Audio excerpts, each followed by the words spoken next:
Hello students, welcome to this fourth lecture of the topic or the chapter 3-dimensional geometry.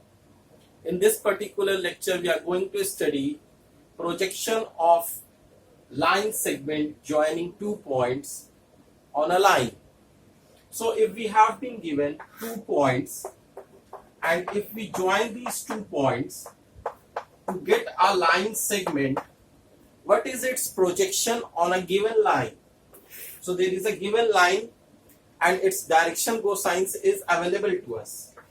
Its direction cosines are L, M, N. So in that case, what is the projection of this line segment on this given line? So projection means that from both the end points of the line segment, we will draw perpendiculars on this given line. This is what is called projection in normal life also. It is not necessary that these two are in the same plane.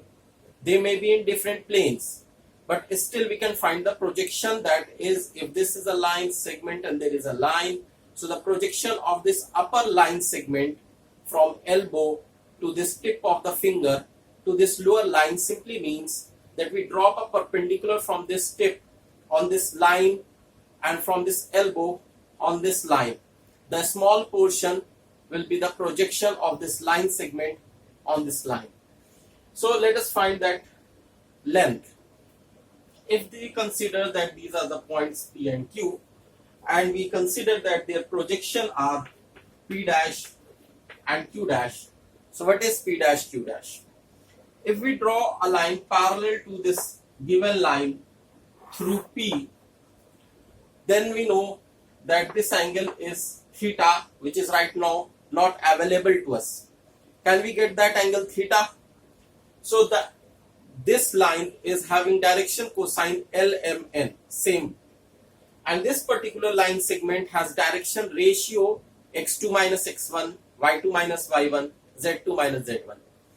And if you remember in the previous lecture, we also studied that if a line segment PQ is given, then its direction cosine L dash, M dash and N dash can be obtained if their direction ratios are x2 minus x1 upon the length of this PQ. Let us write z1 also here and z2 also here, as we are studying about 3-dimensional geometry. So there are 3 coordinates. Root over sigma of x2 minus x1 square. Just go to the previous lecture, you will find it. M dash is y2 minus y1 by root over sigma of x2 minus x1 square, and N dash is z2 minus z1 by root over sigma of x2 minus x1 square. Now let me also tell you what is this sigma of x2 minus x1 square. This is actually x2 minus x1 square plus y2 minus y1 square plus z2 minus z1 square. And what is the distance of this line segment PQ? So if you will observe, if we take a square root of this and we take a square root of this, then this is nothing but the distance formula between the points P and Q. So this is representing the length PQ actually, right? So now this denominator in each of these are nothing but the line segment PQ, its length. Now if we talk about the projection P dash Q dash, then P dash Q dash is actually PQ cos theta. In the lecture number 2, we studied about direction cosines, and there we studied about the way of finding the angle between 2 lines whose direction cosines are given. So if we consider that this and this, these 2 lines are actually having direction cosines LMN and L dash M dash N dash, then can we get cos theta? Yeah, we can get from the lecture number 2. This cos theta is actually L into L dash plus M into M dash plus N into N dash. This is actually the cos theta value. Now I have to erase something in order to write more of it. So after understanding that what is L dash, M dash, N dash, you can say that P dash Q dash is actually PQ L L dash plus M M dash plus N N dash. Now if we multiply PQ with each of them, we can write L into L dash PQ plus M into M dash PQ plus N into N dash PQ. Can you tell me what is L dash PQ? Yes, of course, if you have seen the process right now, L dash was x2 minus x1 by root over sigma of x2 minus x1 square.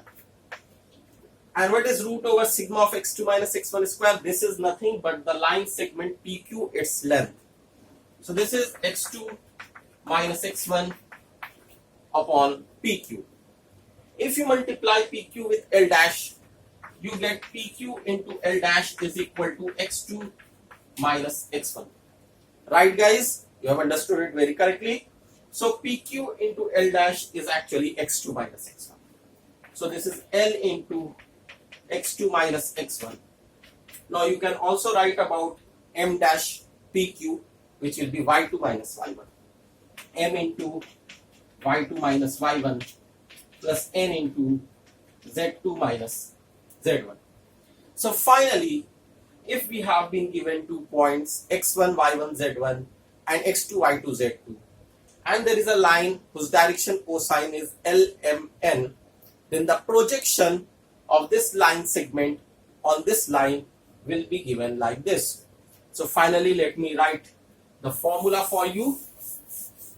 What is the formula for us is, and don't forget to put the modulus sign in the end, because projection means the length, which has to be positive. So x2 minus x1 L dash, sorry L, y2 minus y1 M plus z2 minus z1 N. This is the projection P dash Q dash, and in the end just put a modulus sign. In case you get it negative, don't forget to make it positive. Right students? So if I have given you that the given line is the x-axis, do you know the direction cosines of x-axis? Yes, it is L equal to 1, M equal to 0, N equal to 0. If you remember this, and if you don't remember, just go to the second lecture of direction cosines. This is for x-axis. So in that case, what is the projection of a line segment PQ on the x-axis?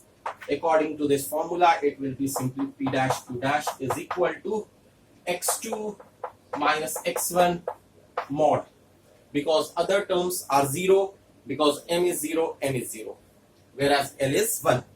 Similarly, projection on y-axis is y2 minus y1. Projection on z-axis is z2 minus z1. So we can say the component of the line segment PQ along x, y and z can be given by x2 minus x1, y2 minus y1 and z2 minus z1, which we knew earlier also. So after doing this, let us consider a few very simple cases over here.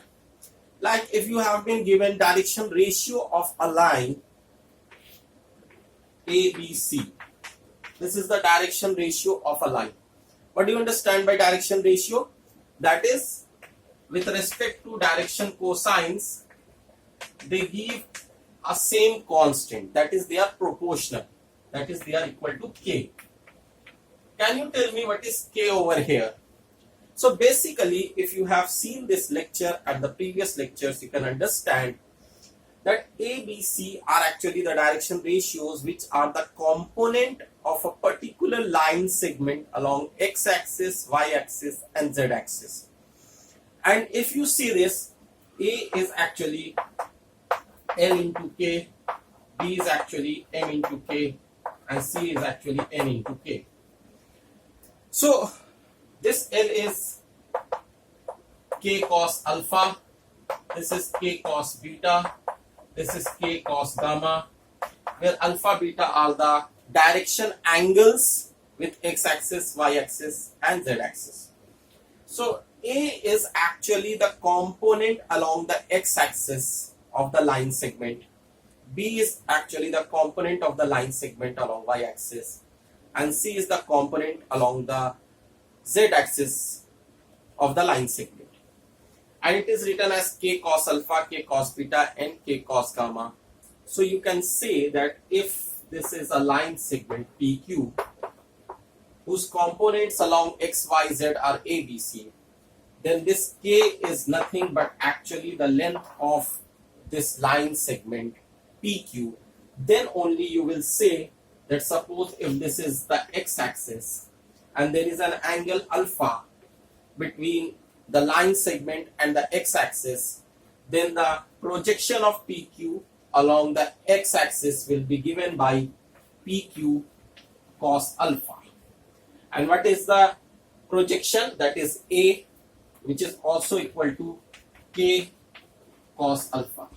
So finally this PQ is same as K. Similarly you can do for y-axis also, students. So you can also learn this very important technique that if the direction ratios of a line are given, then what is the constant which is obtained after dividing the direction ratio with the direction cosines of the line?